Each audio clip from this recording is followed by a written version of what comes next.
We are online with Klubnap. I would like to say a very warm welcome to him.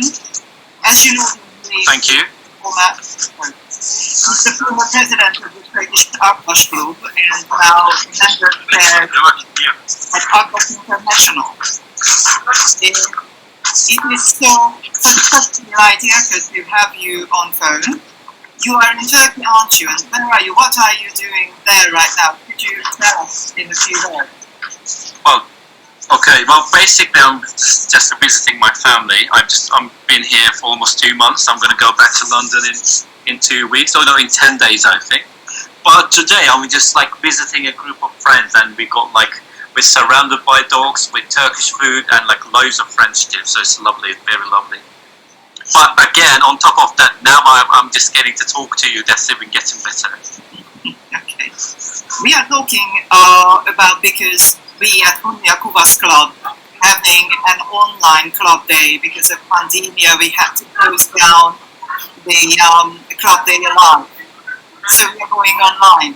And we wanted to invite you even to the live show. But our questions are held on the online version too.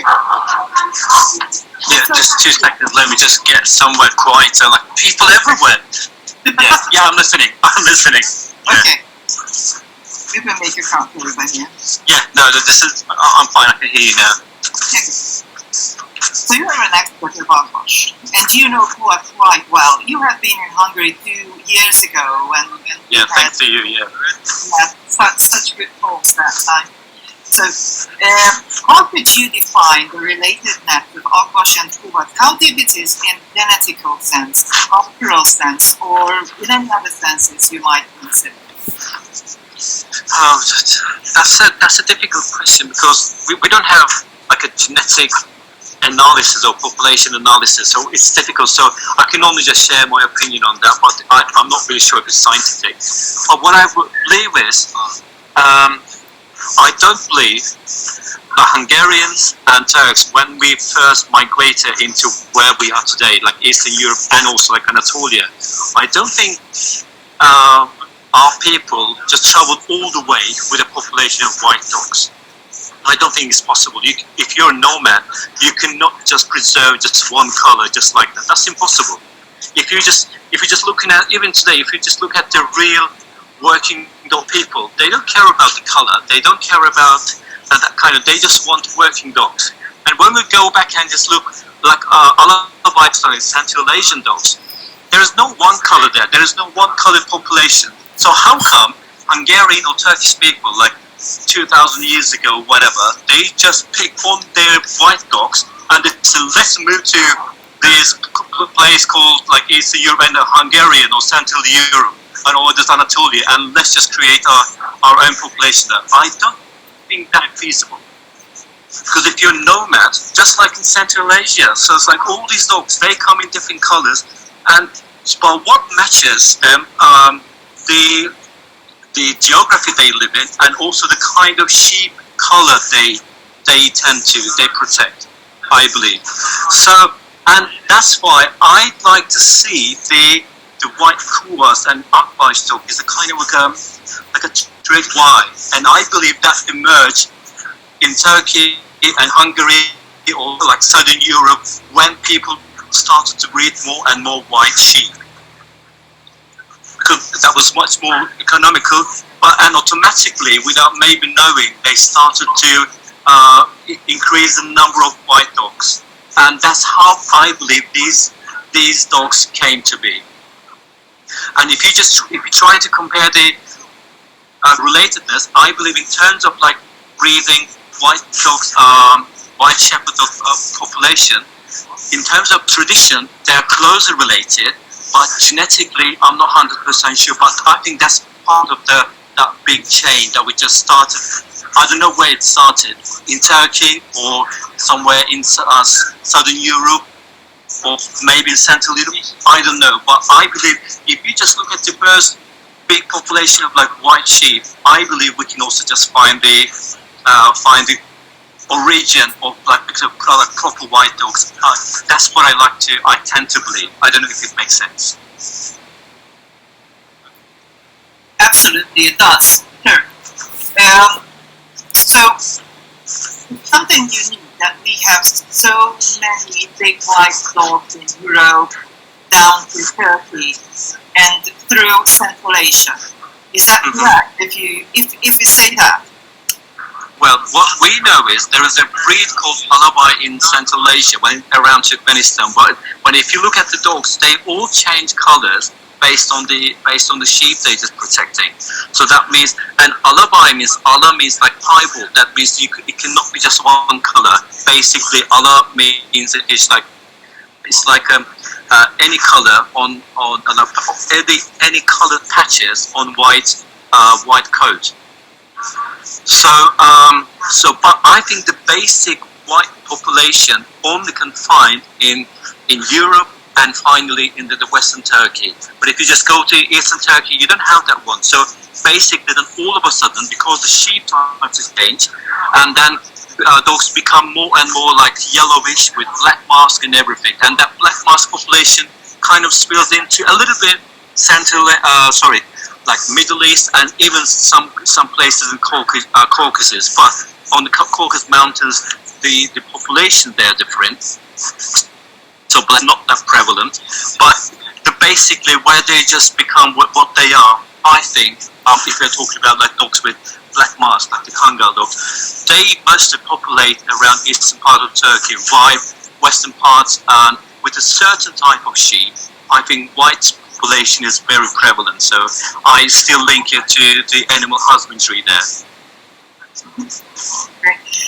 Would you call the activities of shepherds loving their dogs as breeding? Would you define that being a breeding kind of activity? It's a very important question because in modern sense, breeding cannot be done by shepherds.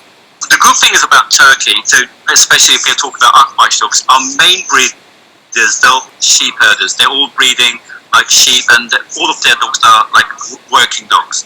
So that kind of gives us the idea and how these dogs should be. So we don't have to look at our FCI standard or any other Turkish breed standard, although we have one.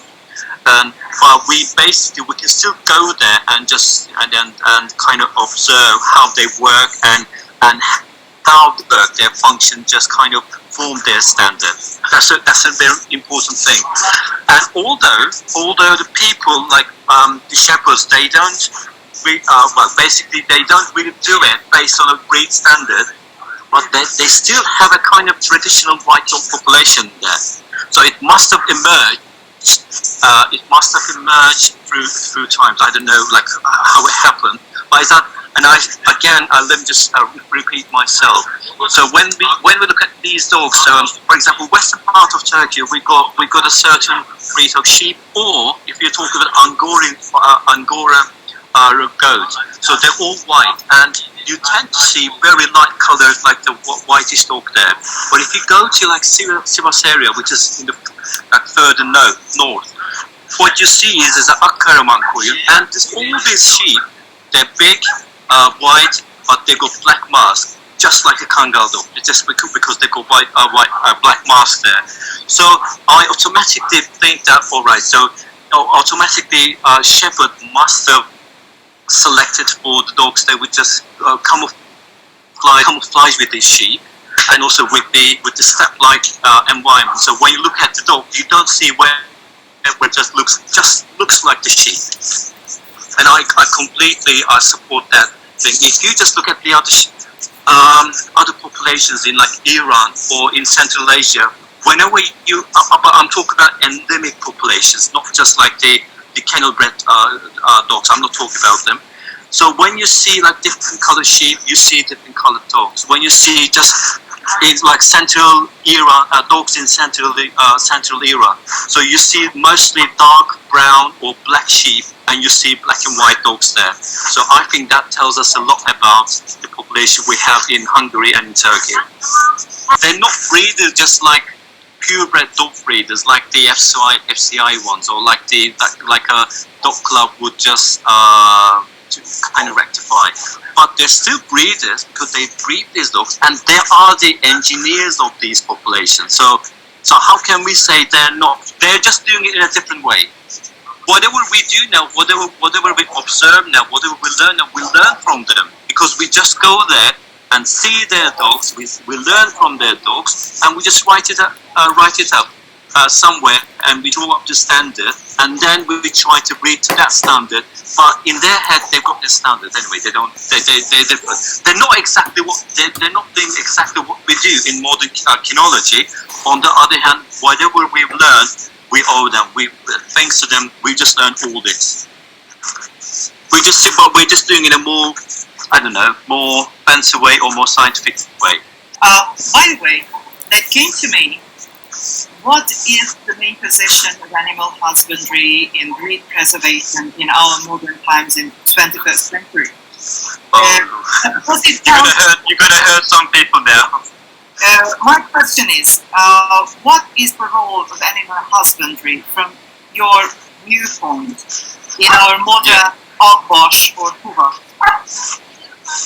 Well, I truly believe if you're breeding, we discussed that in Turkey as well. If you're just breeding Akbaş dog, at least they must have some kind of affinity towards livestock animals. So if you have an Akbaş dog that would just kill your sheep or just chase around your chickens, that's not an Akbaş dog. And some people say, all right, so the number of sheep are declining, so let's find them another job so they can be estate guardians. But are we trying to turn them into a white Rottweiler then? So, or maybe like a Cane Corso. We don't want, yes, they are superb like guardian dogs, but we have to make sure, the breeders make sure that they must have at least, even like when I had like Akbaş dog, I had two goats, those of chickens and pigeons and everything. I just want to sure that my puppies and my dogs are okay with them before I breed from them. So we have to preserve that working ability. But on the other hand, especially Akbaş dogs, they can be quite sharp because they have to protect the sheep against wolves and like wild boars and bears and all kinds of things. And how fit do you think they are for a modern world? They're not really ready for it. They're quite primitive in that. They see black and white. They see, all right, this is my charge. I have to protect it with my life. The other thing, you have to be dead. So it's difficult to bring them into big cities and say turn them into modern breeds. It is very difficult. It has to be a rural area.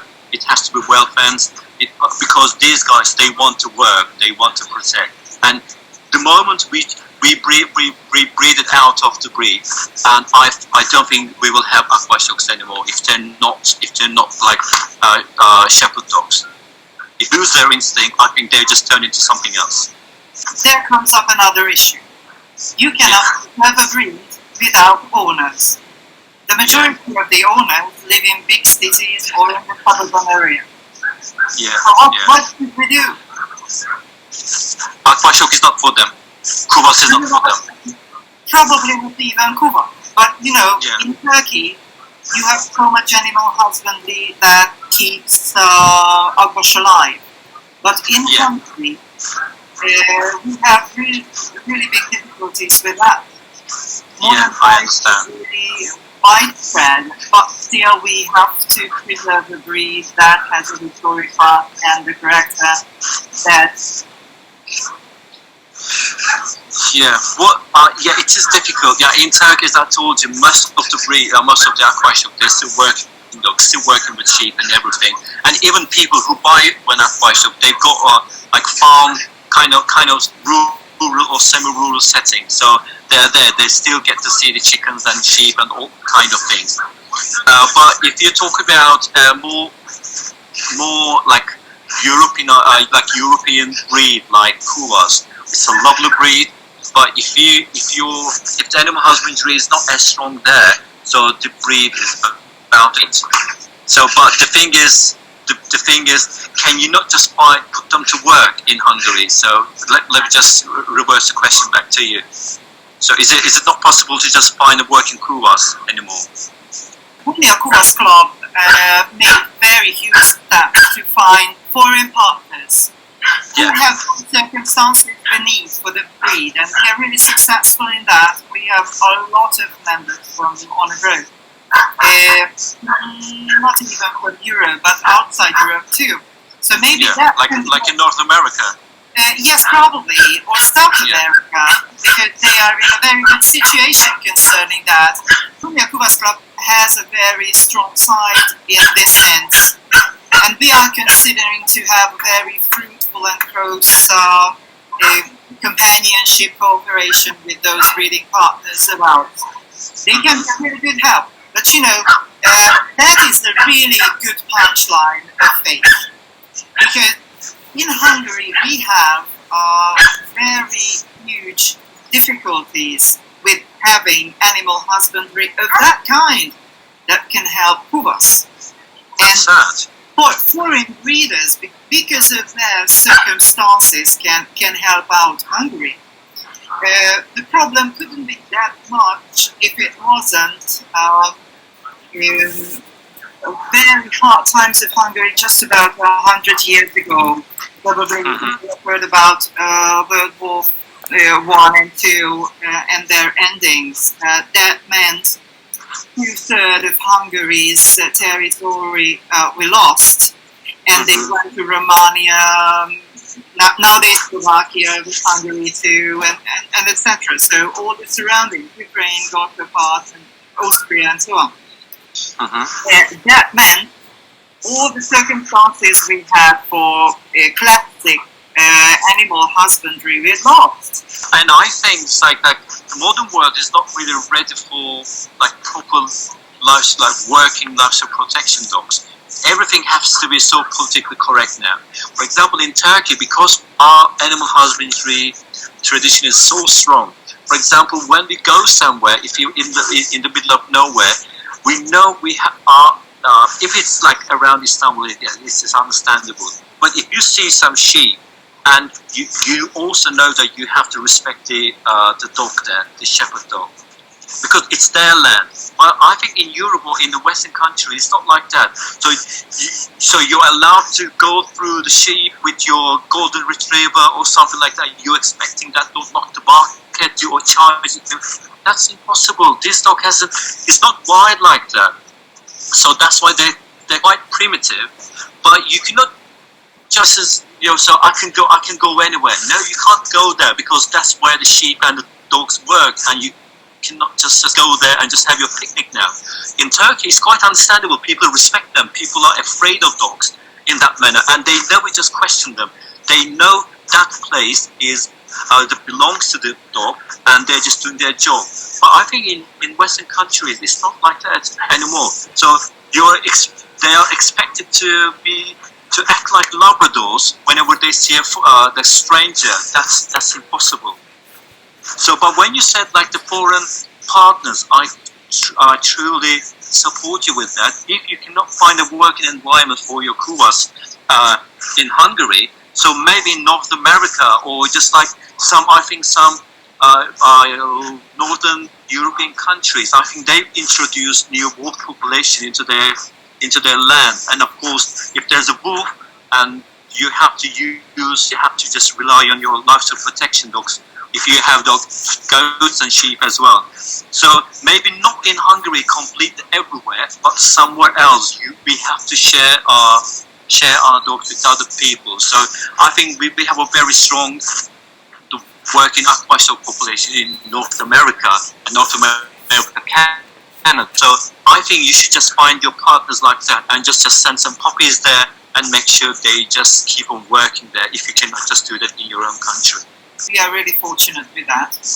We have really great friends who have a lot of knowledge about the breed, and they are enthusiastic. So what we don't know, they're really eager to learn, and we can lend a hand to them. So it can be a really fruitful future.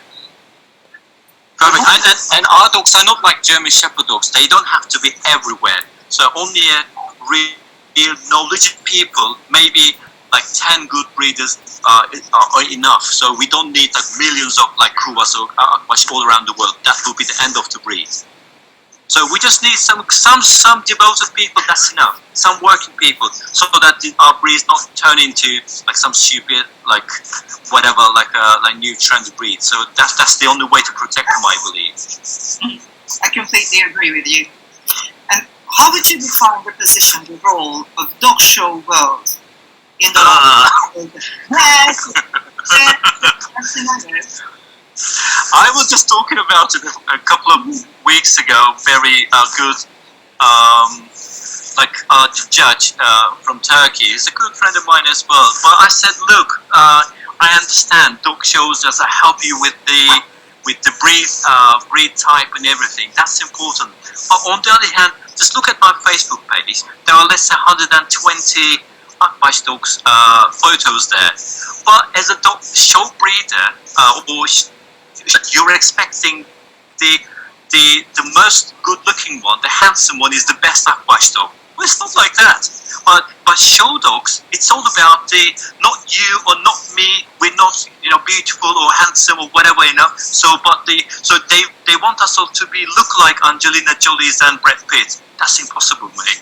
That's impossible. So they're trying to create a beautiful version of it. They say, "Oh, fit for function." Come on, who are you? Who are you kidding? They're not breeding for that, obviously.